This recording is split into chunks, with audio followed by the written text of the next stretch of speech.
Have you heard about Anchor? If you haven't, I'm here to tell you it's the easiest way to make a podcast. Let me explain. It's free, and I mean free. I haven't paid a dime to produce or distribute my podcasts. There's a creation tool that allows you to record and edit your podcast right from your phone or computer. How easy is that? Podcast distribution can be a headache, but not with Anchor. Anchor distributes your podcast for you so it can be heard on Spotify, Apple Podcast, and many, many more. As a bonus and not an obligation, you can make money from your podcast with no minimum listenership. Anchor has everything you need to make a podcast in one place. Download the free Anchor app or go to anchor.fm to get started. Some say that alongside this see it to believe it world is the shadowy realm of the supernatural. Sometimes the residents of that dimension touch us, and in one moment, our lives are changed forever. America's Lady of Supernatural Thrillers, Mary Ann Pohl, is your real Ghost Chatter host. On this podcast, you'll hear stories by real people who have seen real ghosts. Once in a while, Mary Ann will podcast a tale taken from the genre she loves best, the supernatural. Welcome to today's Real Ghost Chatter episode.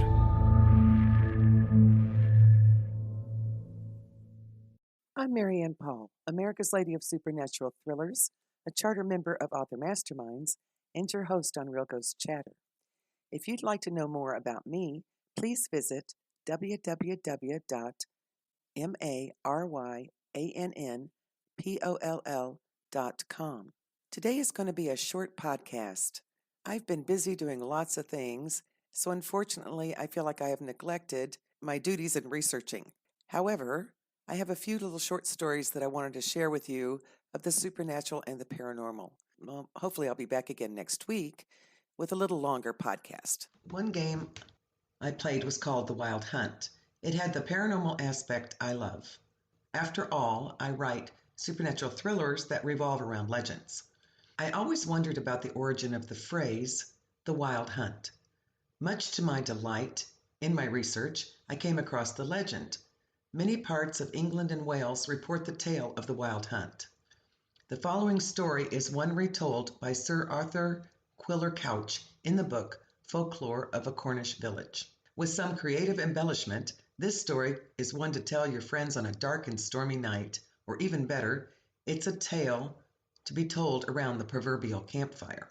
Stories of a wild hunt, a spectral gathering of hunters and dogs, are told in many counties of England and Wales, as well as in Scotland. In Folklore of a Cornish Village, the book by Sir Arthur Quiller Couch, he tells of a poor herdsman crossing the moors one windy night.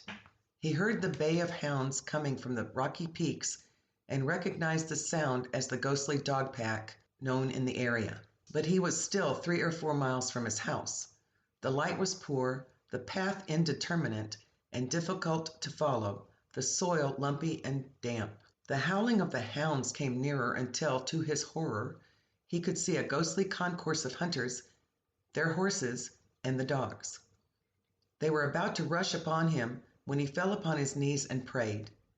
He heard the hunters shout, "Bo Shrove," meaning the boy prays, and the ghostly hunt sped away. As an aside, if nothing else, this tale proves one can't talk too often about the power of a sincere prayer.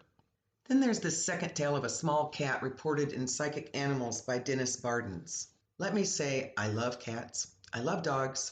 In fact, I am a proponent of all creatures great and small. So when I came upon this sweet, ghostly account, I just wanted to share it. In the 1920s, contributors to the Daily News of London had some remarkable stories to tell of ghost cats. Here's one, just one, from a contributor to that newspaper. We once owned a small cat that was as devoted to us as any dog could be. Unfortunately, it contracted some disease and had to be painlessly destroyed by the chemist. But the little wraith came back to the home she had loved so much. I saw her where she liked to be best, playing by the banisters on the landing, near our bedroom, where she used to come and have breakfast with us every morning. A visitor to the house saw her frolicking with a doormat in a way she loved to do, and a maid met her on the stairs. I have never known a more intelligent little cat, nor one that loved her home and her owners more. So it is with great interest to find that after death, she came back in that way. People have reported Bigfoot sightings forever, and especially from all corners of America and maybe even the world. When I came across this encounter in Texas, well, I wanted to share it. I live in Texas, so this story grabbed my attention. The following account is from BeyondRealityNews.com and Bigfoot Field Researchers Organization. A retired veteran in south central Texas says he saw an unidentified bipedal creature. The man, whose name wasn't released by the Bigfoot Field Research Organization, or BFRO, said he was driving Highway 60 toward Burleson County on a night in September when he noticed a large dark object, quote unquote, on the side of the road about 300 yards after crossing the Brazos River. Here's what the man said. It was 2:45 a.m. I was traveling at 80 miles per hour, so I passed it fast, but it rose to a standing position and took a leap into the darkness. I have never seen anything like it. I have fished everywhere from Montana to Argentina. BFRO investigator L.J. Willow reportedly conducted a telephone interview with this eyewitness and received more details about this purported encounter. Willow says, the river is quite flooded from Hurricane Harvey, which was the hurricane of 2017 in Texas, and it's pushing some of the wildlife north. At first, the veteran thought it was a large hog, but it immediately stood up and got out of sight. According to Willow, the eyewitness described the animal as a, quote, dark, tall, and thick bipedal, unquote. He said it was about 8 feet tall, adding that the Texas man was confident in his measurement because he says it was slightly taller than a street sign.